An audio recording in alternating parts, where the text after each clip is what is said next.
small microorganism like a bacterium, right, or a virus or a fungus. And when you go out to a certain area and understand what's in a single setting, so it could be a soil sample, these collectively are called microbiota. And then we're in an age of genomics, which is next generation sequencing. This is what helped us assemble and understand the human genome. You can apply that technology to these samples and understand a microbiome. So you can measure the microbiota, and that measurement using genetic tools is called a microbiome. So next, this is some science that we've been doing that shows that so we can actually restore environmental microbiomes in an urban setting, and so this requires us to use restoration ecology. This is the bringing back and the management of native biodiversity, and you can use these next generation sequencing approaches, this genomics approach, to understand what's happening to the environmental microbiome. And we didn't know that we could do this, so we were pretty impressed that the theory of restoration ecology and the theory of microbiology applied to urban green spaces. So what this graph here shows in these colourful dots is essentially the microbial community, the microbiome. And so on the left-hand side, those dots are low biodiversity areas, low biodiversity urban green spaces. And what's happened with restoration through those green arrows is the microbial community, the microbiome, has transitioned to a high biodiverse state. And this is really important because we now have the tool then to restore environmental microbiomes in urban green spaces. And then what does that mean for HUMI or health? So we heard through the conversations previously about the human microbiome and how it's linked to health. And this here is some theory of that. So we know that you don't have to go out there and eat dirt and roll around in the environment to get colonised by microbes. There's theory that suggests, as the schematic on the left shows, you get colonised when you walk outside. So there are microbes in the air, on the plants, in the soil, and this aerobiology colonises us. That's a theory anyway. And on the right, there's a graph that we produced quite recently that shows when you go out into an urban green space, and this is from a skin microbiome sample, so we swabbed our skin, you can see in blue what our microbiomes look like before we get exposed to urban green spaces, and then there's this transition over to the yellow after we get exposed to the urban green spaces. So this transfer is happening, and you don't need to go out there and roll in the dirt, and it only took us about 20 minutes. So some of those yellow dots are only 20 minutes after we swabbed ourselves in the morning. So this shows that when we go out into the environment, our human microbiome is changing. And that's really important, and there are health implications for that which relate to immunology and those sorts of other disciplines. And I'm going to invite Craig up to the stage right now just to go through some Immunology 101 for everyone here. Thanks.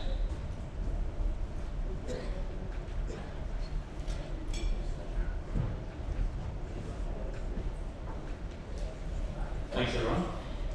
Yeah, so microbes from the environment help build our immune fitness in at least 3 ways. Firstly, they add to our own protective microbial communities. So in this diagram here, you see some cells of the gut lining, and the sort of red rod-shaped bacteria, if you like, on the top there are representing our own protective microbial communities. So the more diverse those microbes are, whether it's out in the environment, in the soils, in your paddock, or on our skin, in our airway, or in our gut, the more diverse those microbes are, the more likely that potential pathogens are going to be kept in check or under control. And science is now telling us that the vast majority of microbes are not pathogenic in their natural state. The second way that they can boost immune fitness is through immune signalling. So in the diagram here you see a particular immune cell that's reaching through the gut lining, sampling some of those microbes in the gut, bringing it back, expressing it changes the way that cell is expressed, and it sets off a chain reaction of immune signalling, changing other cells making proteins that carry signals. And they can not just impact the site there, they can carry immune signals right throughout the whole body. The third way that microbes from the environment build our immune fitness is through building immune memory, for example, antibodies. So we've evolved, humans and microbes have evolved together in biodiverse environments. So this type of having diverse microbes from a biodiverse environment, and these mechanisms here, should be seen as something that helps your immune system form a normal, healthy response to basically fending off infectious and non-infectious or non-communicable diseases. So, yeah, now I'll pass back to Chris. Thanks. Now, and again, we're open for questions at this point before we move on to the final section of the presentation. Does anybody have a question they'd like to ask at this moment? Please. There's a microphone right in the middle aisle, if you wouldn't mind.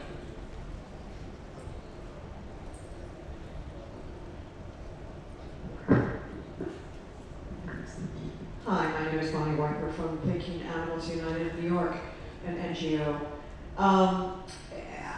You're dealing with outside of nature, but I also, and I don't know whether you deal with the relationship to urban dwellers of having pets and the impact of that on their microbiome. Jacob, would you like to tackle that? Yeah, hi. So pets are, or pet ownership is a large factor in the development of the human microbiome, or the microbiome within the home. So ownership of dogs, cats, things like that, they will influence the microbiome. And if you look at the skin microbiome of the dogs, they have a more similar microbiome to their owners, to the humans that are in the house that live with them, than to other dogs out in the park. Does that answer your question?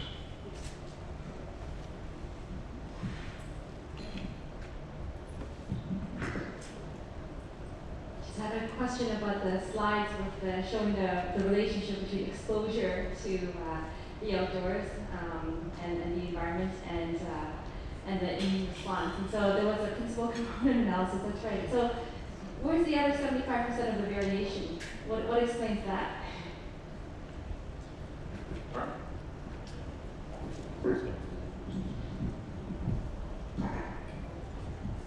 Yeah, that's a good question. Stats questions are great to have in these sort of forums. I'm not sure how deep to go. I think there's a tremendous variation in just our own personal microbiome, and that means that when we go outside and what we've had for breakfast, whether we showered, whether we had, whether we're wearing the same clothes, there's all sorts of unexplained variation. And you're perfectly right, there is a lot of unexplained variation, but for some of those two axes is actually 37%. That's pretty high for a principal component analysis where we're explaining thousands and thousands of bacterial species. So if we replace that with some sort of trying to understand the variation in a plant community, and you've got 37% on two axes of a PCA or PCO as this is, you'd be pretty happy. So there's a lot of unexplained variation, you're right, but we were pretty flabbergasted by the influence of just exposure for as I said in the talk, a couple of 20-minute sessions up to a few hours in these urban green spaces, and you get a pretty dramatic and clear effect. So, is that? Yeah, thanks.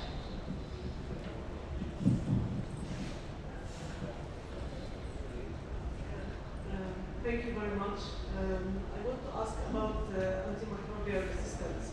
Did you factor this into your work, and how maybe it will explain some of the variations of your analysis? Because we have also the antimicrobial resistance in the soil, in the animals, and also in the humans. Thank you. We haven't really looked into that to a great extent, but I've actually pulled a paper off the web this morning that was really interesting. I've been having some chats with David here over the last couple of days, and it's a paper about an environmental species, a potential, well not necessarily known as a pathogen so much, but this environmental species that's been found to come into hospitals and potentially transfer some of those antimicrobial resistance genes to clinically important human pathogens. So, yeah, and potentially, if it's an environmental opportunist that is going to build up in degraded lands or vacant niches, and that vacant ecological niche, the opportunists will sort of thrive there. So if they're building up in some of these degraded lands, they sort of get airborne and are in the environment and maybe transfer some of these genes to hospitals and the like, and it's sort of part of the bigger picture of a problem that potentially we can address with some of this HUMI thinking.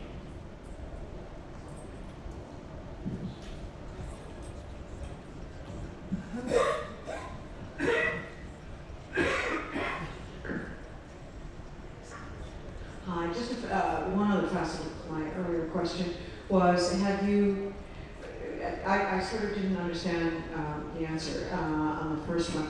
Have you actually done research on the relationship between urban dwellers and their pets? That was the first question. The other thing, it would seem to me that there would be some very interesting research opportunities with therapy animals that go into senior citizens' homes and hospitals, what that does to the microbiome of patients, particularly children with cancer, et cetera, et cetera.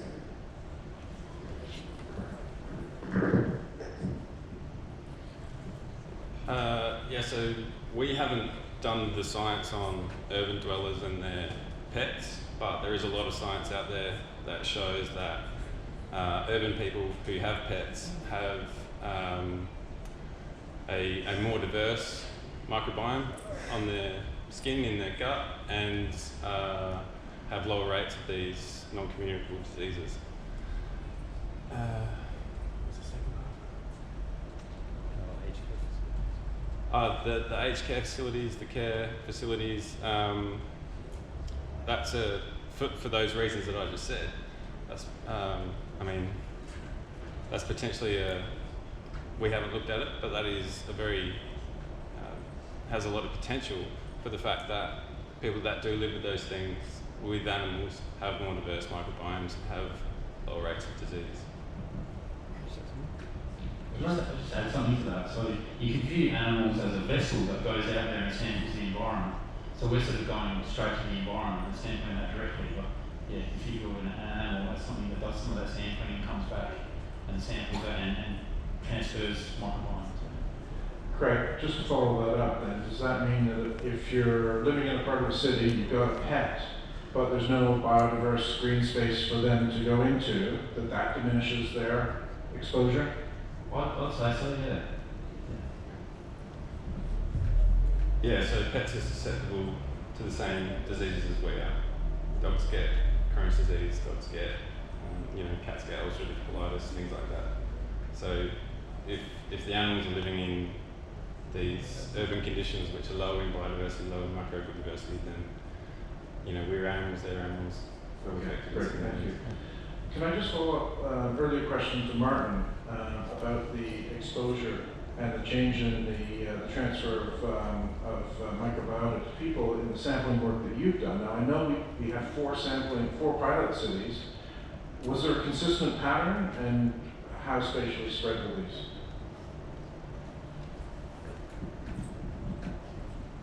So yeah, we had examples from a couple of different cities, and essentially you get the same sort of pattern where exposure for a period of time you get colonized regardless. And there's been other studies outside of urban green spaces that have shown similar things. So it's not an unexpected result, it's just that we didn't know that it occurred in urban green spaces. What was your question, Chris? Were there any exceptions to that? From our results, we had samples from Delhi, from Bournemouth, and from Satellite City of Adelaide called Playford, and no, we get it colonised in every single city, and it's from the urban green space. Okay. Right. We'll move on to the last section here.